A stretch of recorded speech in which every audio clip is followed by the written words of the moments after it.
going on, guys? Welcome to another episode of the WM podcast. Today, I'm joined by one of my favorite co-hosts. We like to go back and forth. Sugar Ray, how are you doing? I'm good, man. Good weekend of boxing, so just going through the phases. And he's back again. Steve the Rocky Roche, how are you doing, bro? How are you doing, boys? Yeah, good, man. Good. How's everyone's Christmas preparations getting along?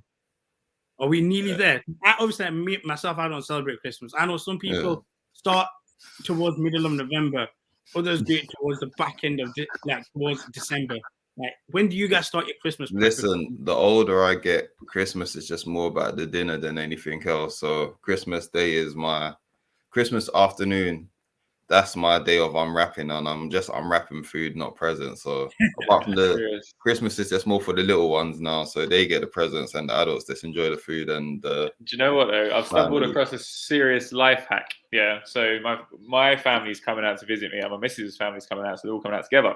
No. Yeah. So rather than buying presents for everyone, we're doing Secret Santa. Yeah. Make one present where you put it on this Elfster app, and then they write down what they want, and you just buy the thing. And you just buy one present. Hopefully, my missus isn't expecting anything as extra. Like, I've got this. I've got the person I got.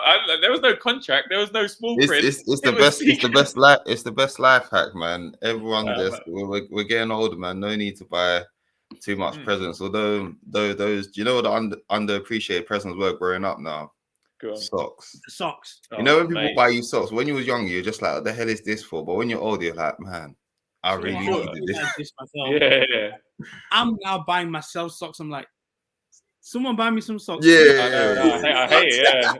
Well, it's just like, you haven't been told it. It's like, man, you need some new socks. And it's like, I resent having to buy them, man. That's true. Exactly. But Christmas aside, we are here for boxing talk. And I think it's only right now that we do speak about Chisora Parker too.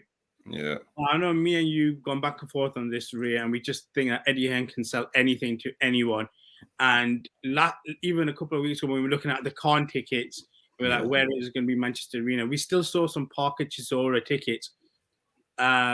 Before we actually talk about the fight, in terms of like how this was marketed to you, do you think it went well with how Eddie Hearn managed to pull this off, or do you think it was too much to do pay-per-view style event?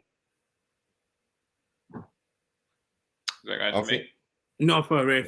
I'll say, I think Eddie Hearn done the right thing. I think it helps as well with Chisora. Always, you never know, you're always on edge for what Chisora is gonna come. Just as Chisora was more of a, pay me to speak, Eddie. So it's just like Chisora always find a way. Just when you think that you've had enough of Chisora, he'll find a way to make you care. And then in the fight as well, he just finds a way to make you love him even more. And I feel like, listen, man, kudos once again to Eddie Hearn for the DAZN move, because he's starting to realize, maybe if they're on Sky, they might have had to make this a pay-per-view, but with this now being on DAZN, you're going to get way more subscribers, which I'd say you could argue is going to be way more income over time, rather than getting people to pay one pay-per-view and then risk it having a low sell, because especially I know in America, there's a big thing about pay-per-view overload, and you people complain about pay-per-view prices over here. America, they're shelling out $80, and it's like every single other month or every 2 weeks or so they're paying pay-per-view. So I think they've done a good job with DAZN here, especially the fact that with backup acts like Buatsi getting injured, I think it was going to be harder to sell, but they've done their job. And on the fight itself, Parker won on unanimous decision. I think when we were watching the fight, I think a lot of people were surprised they went the full 12 rounds. When you look at both fighters then and the fight itself, were you impressed with Chisora or lesser impressed with Parker being not able to finish him, Steve? I think it was a combination of a couple of things. I think that Parker looked really good. I thought Parker looked like, for him, Parker looked like better than he usually does. I saw that on scales. He came in 10 pounds heavier, I think, and it didn't look like fat. It looked like he had put on some muscle. He looked like he trained hard and he looked focused. And that came out. He was punching with bad intentions. Normally, he's got a very languid, almost lazy style. But he was on the front foot. His jab was stiff, and he was boxing well. And it showed. He put Chisora down. He was doing a really good job. But Chisora he had it in his mind he wasn't going to lose this fight. He was so up for this fight, and it actually was kind of upsetting to watch it because like that Chisora would have beaten a lot of fighters, but just Parker had trained hard. He had trained hard, and just Parker's just a little bit younger and a little bit fresher at this stage of their career. If Chisora had put that much effort in earlier on in his career, he would have had some different results. He wouldn't have dropped some of those results that he did. But it went the way it did. I'm so glad Chisora went out with that 12 rounds. He's such a not like you talk about, selling the fight. Not many fighters can get that atmosphere and that love and that generate. Only Chisora, outside of being a champion, those fighters who just doesn't matter if he wins or loses. Like I don't want to see him continue now because like last night he took a lot of punishment. Too much, yeah. I'd love to see him fight again, but like I don't want to see him go through any pain. Like, do you know what I mean? It's getting to that stage. He's still got a lot to give, and he's still got, he can still sell tickets and always generate interest. But I think it's just go and do something else now, man. Because it's like, he's not getting any younger. Yeah, I think Chisora's apparently said that he wants to return back in 2022. Yeah, with Steve's events on what he thinks about Chisora, where do you stand with Chisora, Ray? Do you think he should continue, or is this like, I guess, your way out, or would 2022 be that final fight for him and a send-off fight? I don't know who else is there to face for him unless they try to feed him to Dubois or Joe Joyce. I think that's the way. I think Joyce would be the one. I think they'll bang him a load of money to fight Joyce. And does he need that in his life? Like, do you know what I mean? Joyce is a big man, a big puncher as well, and he's relentless. And if Chisora, he'll get himself a few $100,000 for that fight. Yeah, but Joe Joyce is tailor-made for him as well, though. Because Joe Joyce is someone that he takes a licking as well. And I feel like those type of wars is like Chisora's had too many. But he's at that awkward point where it's like, because he can't drop off. If he drops off in people he faces, he's not going to be the draw that he is. He's a draw now because it's like he goes up against the top guys. And he's basically like the elite gatekeeper. Yeah, that's the truth of it. But for sure, obviously, because of his character, he gets paid a lot. And like he said yesterday, there was a certain amount of damage that he was taking. And don't get me wrong, his recovery skills are amazing. I thought this guy was out there looking like Wolverine. His recovery skills were amazing because he'll get dropped, and the next round he's on the attack. But the only bad thing is just because the exterior looks like that, the brain can only get rattled so many times. And I feel like people are starting to see that with Chisora, where it's just like, listen, leave whilst you still got your health intact, because where is that diminishing return where it's like the money is not going to be worth it. The thing is with Chisora as well, like I always heard rumors that he was really good with money, like really financially savvy. Even when he made not much money at the start of his career, like, maybe $100K or something. Apparently, I heard it might be a rumor, I don't know, but I heard he invested in like a car rental thing. That he was like, so he's always he's got his farm as well. Got his farm. So he's made good money from boxing over the last 10 years, which I think he's pocketed and invested. I think he's got a couple of businesses. I think in terms of finances, I genuinely think he likes to fight, and I think he thinks there's still money on the table. You're not going to want to walk away from 6-figure paydays, but then also, I genuinely think he thinks, well, what would I do with myself? Or just sit there and watch, watch money come in. He's not exactly the kind of guy that's going to train someone. You stupid donkey! Turn up like promptly to the gym, like he's there at 9:30. Like, where is he? He's not. He'd be late. He'd be a nightmare. Do you know what I mean? So so I think he thinks like, what would I do? And it's just it's that kind of classic thing. But at least I think he's got money, and it's not a sad kind of exit from the sport. Yeah. If there's one more payday there for him against Joe Joyce, why not? But that definitely needs to be the last one if he takes a hiding in that one as well. What about Parker then?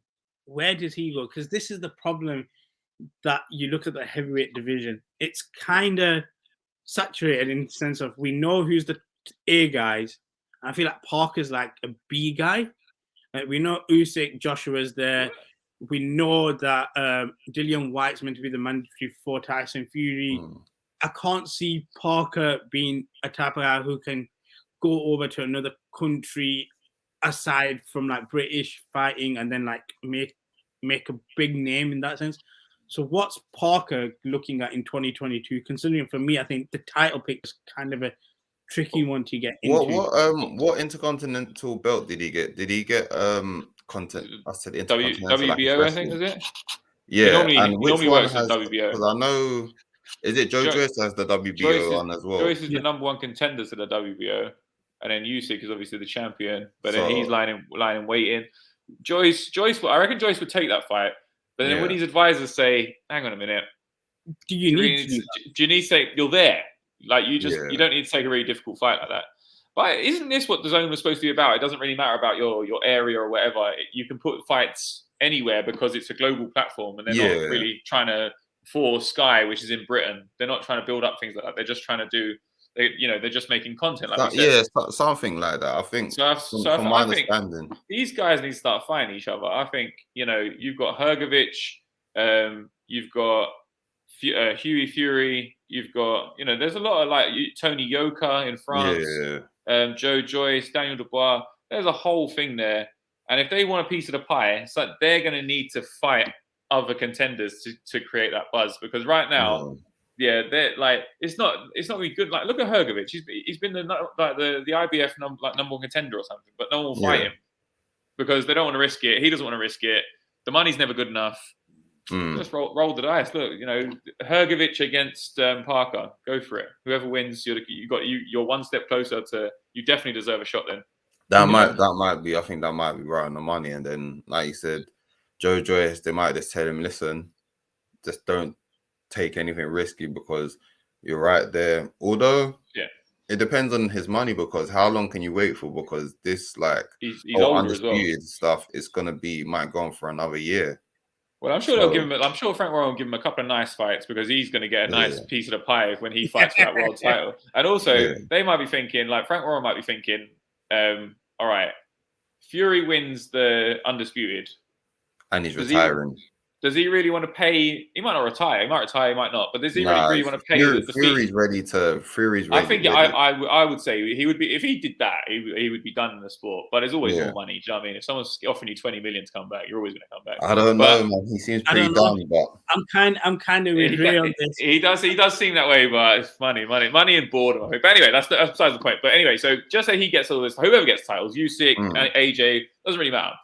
Once they get that undisputed, they'll probably give them up. They'll probably go, I can't bother to pay the sanctioning fees. I'll let someone else have them, and I'll go away for a bit. And then I think all those belts will become fractured in the next year or two. Yeah. So although you've got to wait a long time, if you're a heavyweight contender right now, you've got to wait 2 years, which is frustrating. But then you don't have to fight a dominant champion in his backyard as the complete B-side for the belt. You can have a 50-50 for in the way that AJ won his first title against Charles Martin. You've got a real winnable fight there, rather than going to Klitschko's backyard and winning it. You can sort of get a favourable fight. So I think these guys just need to wait, just need to chill, bide their time, and I think the heavyweight landscape will completely change in 2 years. Well, with that, we are going to wrap up today's episode. As always, guys, if you are enjoying the content, you know exactly what to do. Just share it with everybody that you know, and obviously with the YouTube channel, like, share, and subscribe. It's just the way. And you can follow us on all our socials. _the_way_ is the Instagram page. The Twitter handle is exactly the same. You know exactly what to do. I should really like to say, tell a friend to tell a friend to tell a friend. We are going to wrap up today's episode. As always, guys, appreciate you for coming on. We've got more content coming out. We've got 2022 that's going to be big, like you guys have predicted, for the heavyweight boxing as well as other divisions. But with that, we are going to wrap up today. Thank you again for coming on. And as always, guys, peace and love.